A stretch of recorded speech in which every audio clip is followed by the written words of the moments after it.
Here we are at the RSLogix 5000 main screen. I've already added in my PLC and set up the configuration settings for that PLC. The next thing I'm going to do is actually add my Ethernet IP bridge. So I'm just going to come in and I'm going to set up for my EMBT.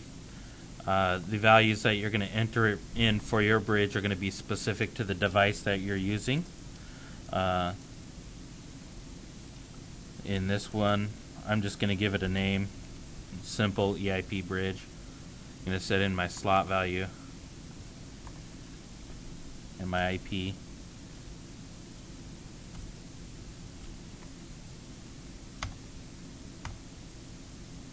And this is going to get you to the point where the app mode actually, or the app note actually starts explaining to you how to set up the reader.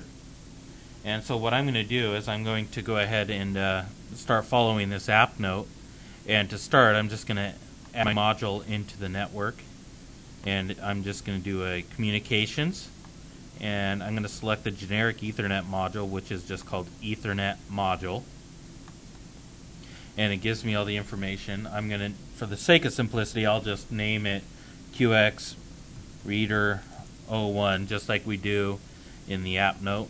And then I'm going to set in my values for the connection parameters to match what's in the app note, which is basically all ones except for the size of configuration is left at 0. And then I'm going to add in my IP address. When I click OK, it's going to come up with a connection option here. And I'm going to inhibit the module, which is basically going to disable that interface. And you can tell by the little pause icon next to the module. So from this point, I'm going to go ahead and add the data structure, which is going to basically tell the system what the format of the data will be. So I'm going to come to data types and I'm going to select new data type. And then under the name, I'm going to call it the QX Reader data structure. And basically I'm going to fill in all the data that was shown on the app note. So we have a send length.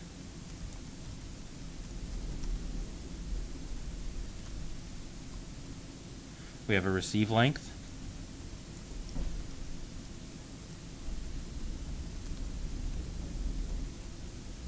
We have a receive timeout.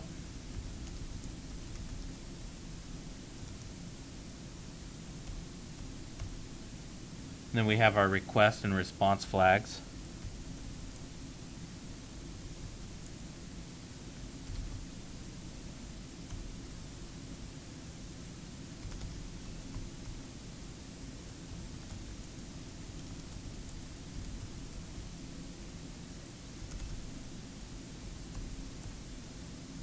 And then we have our pad characters.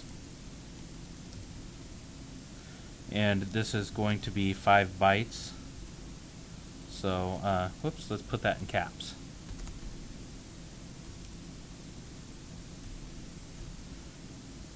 And then we have our actual serial data. And when we enter in the size of this format, you want to set this to the maximum number of bytes that is going to be sent to the scanner or received from the scanner. In this case, the biggest part is going to be a barcode that I'm scanning, which could be up to 16 digits long. So I'm just going to put in 16 for my byte size here. And the format, I'm going to actually select ASCII formatted data there. If you have a bigger barcode, you can increase the size, or you can make it smaller to save on the memory there. So there we have our data type actually set. The next thing we need to do is go in and actually add the memory map to this. So we're going to go into the main program, and then under the program tags, and I'm going to select the PLC, and under the edit tags I'm basically going to add the 3 that are in the app note, which is message control, and the type is message. And then we have the receive data. And then under the data type, we're going to actually select our custom message that we just built. So I'm going to type QX, and you can see it auto-populates with that data structure we just added. So now I'm going to actually add the send data.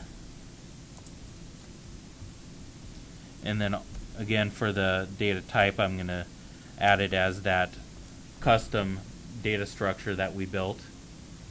And so that's all it takes to add in the actual tags there.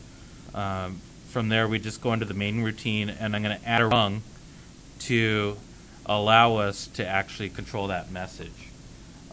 So the first thing I'm going to do is I'm going to go into my I/O, and I'm just going to add a message. And under the message control, I'm just going to do message control, and then I'm going to click on the little triple dots there. And then from this point, I'm going to enter in my service, my connection information here. The service code was 45, the class was 68, instance 1, attribute 6A. Under source element, we select send data. Send data. Destination will be receive data. And then the source length is going to be the 16 bytes of connection, the 16 bytes that you add in here is the actual header format. If you want to send additional characters to the scanner, you actually need to increase this. What I'm going to do is I'm going to set it to an additional 4 bytes so that I could send it a K command and maybe just send it a reset as an example. So that would be 16 plus 4, so it's a total of 20 bytes. From there, we need to click on our communications and actually select the path to the scanner. So it brings up a map of the network. I'm going to select the disabled Ethernet module interface for the QX reader. And then we can just hit OK. And now what we have to do is have we're going to do let's come into our favorites, and I'm going to do an examine off step. And the value that I'm going to set in here is going to be the message control .en, which you can find through the map.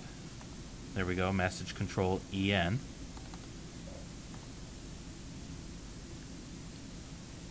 And that's going to set up that portion of the program. Now what I'm going to do is I'm going to go online with the PLC. And so since this is a new program, I'm just going to come in here and set my path to the PLC, and I'm just going to map down to it here. Let the system do a little bit of work here.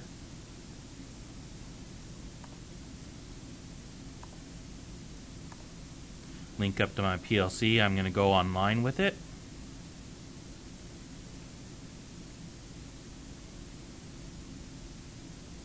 And I'm going to download.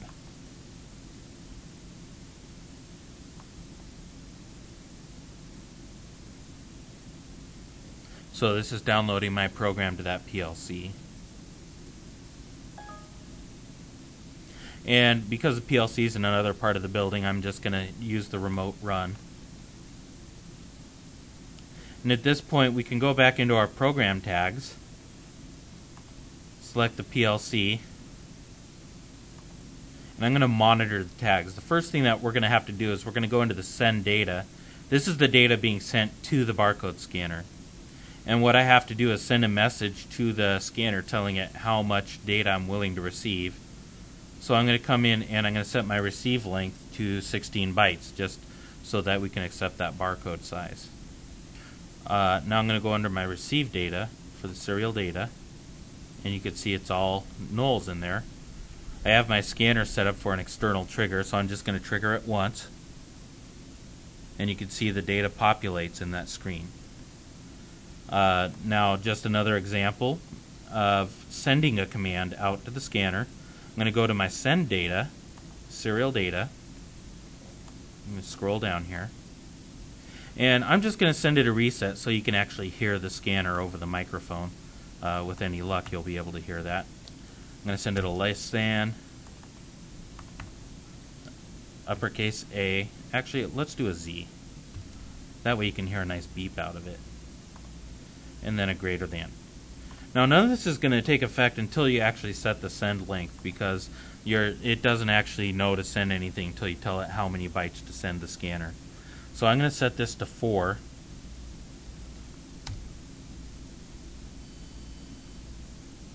And then I'm going to set it to 0. And hopefully you heard that beep in the raster reset, which was basically us sending that command to the scanner. So as you can see, we do have full communications back and forth with the scanner through RSLogix 5000 using the Ethernet IP interface.